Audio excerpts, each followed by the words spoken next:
मियाओ कायसा आगरतला सहरो CPIM rokni bisil songjaka te amisel chumuka CPIM rok Twitter roi Agartala shahorno kholobui rukha te arono tabuk satai klaio CPIM rok chin Tripura hasteo kurui gengke tini borok nasu borok bangma klaikha haike ba borok nukjak maya numuida sikang rok ke nugya oi toka phiaba tini oke borok phang ke jotono busangono phunugui rikha CPIM ni fan busuk tongkho Hadi Jitendra Chaudhary tini wo tamo kok saka sunga won khana layano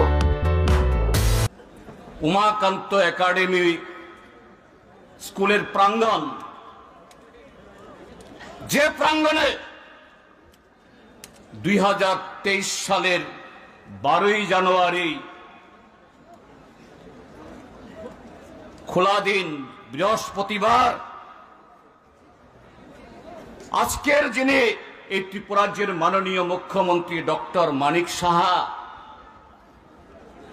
সম্ভবত তিনি তখন শুধু মুখ্যমন্ত্রী না দলেরও সভাপতি ছিলেন তাদের সর্বভারতীয় সভাপতি জগৎ প্রসাদ নাড্ডাকে এনে জনসভা করেছেন আমরা বলেছি আপনারা যদি স্বামী বিবেকানন্দ মাঠ দিতে না পারেন সে মাঠটা দিন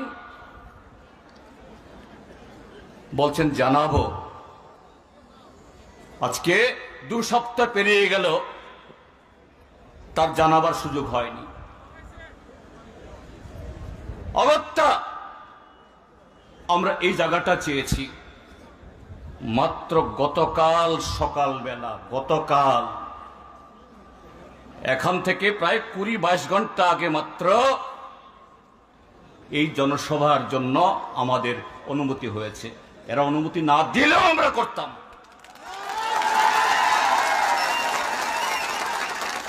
কেন সরকারের ভয় আমাদের এই জনসভাতে তো ডক্টর মানিক সাহার সরকার বিজেপি আইপিএফটি জোট সরকার পদত্যাগ করতে হবে এই স্লোগান তো আমরা দিইনি এখানে সামনে কোনো নির্বাচনও নেই আমাদের সাংগঠনিক কর্মসূচি 3 বছর অন্তর ভারতের কমিউনিস্ট পার্টি মার্ক্সবাদী আমরা সারা দেশের সাথে ত্রিপুরা রাজ্যের মধ্যে জনগণের কোন ইস্যু নিয়ে এই ত্রিপুরা রাজ্যের গরিব কৃষক ক্ষেতমজুর দিনমজুর জুমিয়া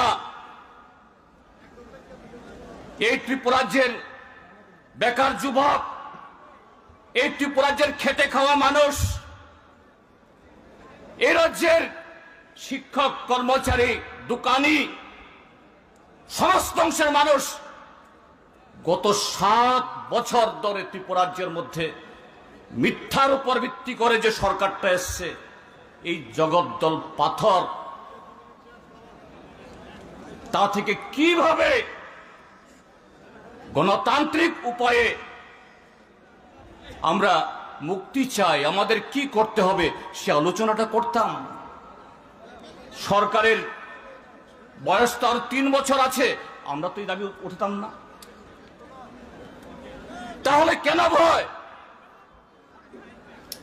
শুধু আমাদেরকে মার দেয়নি একেবারে শেষ লগ্নে এসে এই অনুমতি দিয়েছে এখানে শেষ না আপনারা শুনেছেন আজ ভোর থেকে ধর্মনগরের যে রেলওয়ে স্টেশন দূর দূর এলাকা থেকে মানুষ অটোতে টমটমে রিক্সা চেপে ট্রেনে আসবেন ভোর 4টা থেকে অটো টমটম বন্ধ কৈলাসহর খোয়াই রাস্তা থেকে কমলপুরের বা খোয়াইয়ের লোকরা আসবেন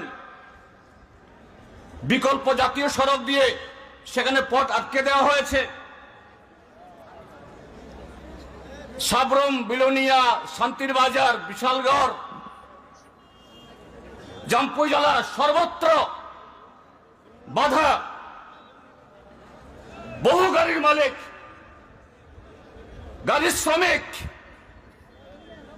তারা আমাদেরকে গাড়ি দিতে চেয়েছেন, অগ্রিম নিয়েছেন, তাদেরকে হুমকি দিয়ে এদের পথে বসিয়ে দেওয়া হয়েছে। সিপিএম কে গাড়ি দেওয়া যাবে না। কেন ভয়?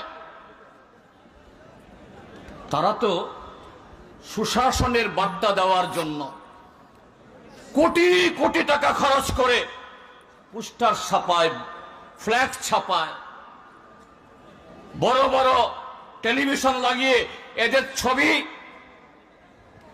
24 ঘন্টা অহরহ দেখায়। এতই যদি উন্নয়ন হয়ে থাকে,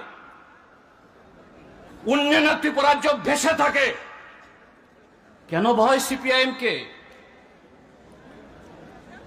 ত্রিপুরাজ্যে তো এই প্রশাসনাত্মক যে নির্বাচনগুলি হয়, সে নির্বাচনের কারণে মানুষ ভোট দিতে পারে না। একটা পঞ্চায়েত সিপিএম এর হাতে নাই, একটা পঞ্চায়েত সমিতি সিপিএম এর হাতে নাই, এডিসিতে একজন প্রতিনিধিও আমাদের নাই। তারা বলে থাকেন দূরবীন দিয়ে দেখতে হবে সিপিএম কে। তাহলে যে সিপিএম কে দূরবীন দিয়ে দেখা যায় না, যে সিপিএম নিচ্ছিন্ন হয়ে গেছে বা নিচ্ছিন্ন করে দেবে, আজকে কেন ভয়?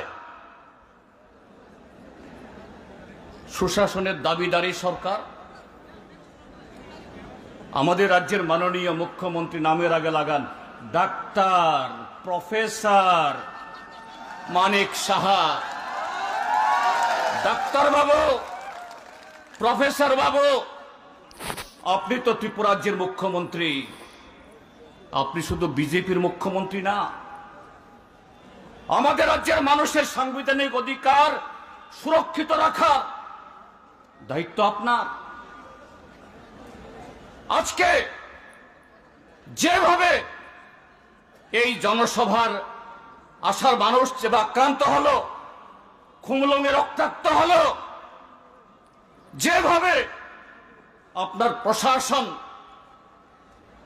কাঠের পুতুলের দাঁড়িয়ে থেকে যারা গণতন্ত্র রক্ষায় এই রাজ্যে আমাদের উন্নয়নকে এগিয়ে নিয়ে যাওয়ার জন্য শপথে আজকে এখানে আসার পথে যারা বাধা হলো, তারপরও কি আপনার নৈতিক দায়িত্ব আছে?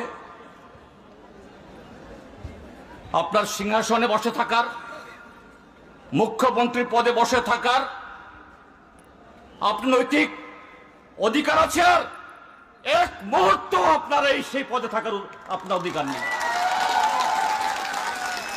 কিন্তু বন্ধুরা, কেন এই আক্রমণ? এটা তো জনসভা না, আইন অমান্য না, সরকার নীতির বিরুদ্ধে। আমরা আমাদের পার্টির সাংগঠনিক সম্মেলন, সে আলোচনায় তাই করতাম। এখানেই পরিষ্কার সিপিআইএম এর কণ্ঠস্বর মানে জনগণের কণ্ঠস্বর। সিপিআইএম মানে তারা এই রাজ্যের ক্ষেত মজুর, দিন মজুর, শ্রমিক, কৃষক, জমিয়ার প্রতিনিধি। সিপিএম মানে এই ত্রিপুরাজ্যের ভারত ভুক্তির পর বা এই রাজ্য পূর্ণরঞ্জে রাজ্যে পরিণত হওয়ার পর যা কিছু প্রগতি হয়েছে, শিক্ষা বলুন, স্বাস্থ্য বলুন, যোগাযোগ বলুন, সমস্ত ক্ষেত্রেতে তার নাম সিপিআইএম। কাজে সেই সিপিআইএম ব্রাঞ্চ সম্মেলন করুক, লোকাল সম্মেলন করুক, মহকুমা সম্মেলন করুক, জেলা সম্মেলন করুক, সেই সম্মেলন শুধু সিপিআইএম এর কিছু প্রতিনিধি নির্বাচিত করা, সিপিএম এর কিছু লোক একসাথে জড়ো হওয়া না। এই রাজ্যের মানুষের দুঃখ, কষ্ট, যন্ত্রণা তার সবিস্তারে আলোচনা হওয়া এবং সে যন্ত্রণা থেকে কিভাবে মুক্তি পাবে তার পথ বের করা। কাজেই ভারতীয় জনতা পার্টি, এই সরকার, তারা জানে সিপিএম কে রুখতে হবে, তার মুখ বন্ধ করতে হবে। কিন্তু এইভাবে মুখ বন্ধ করা যায় না, যাবে না।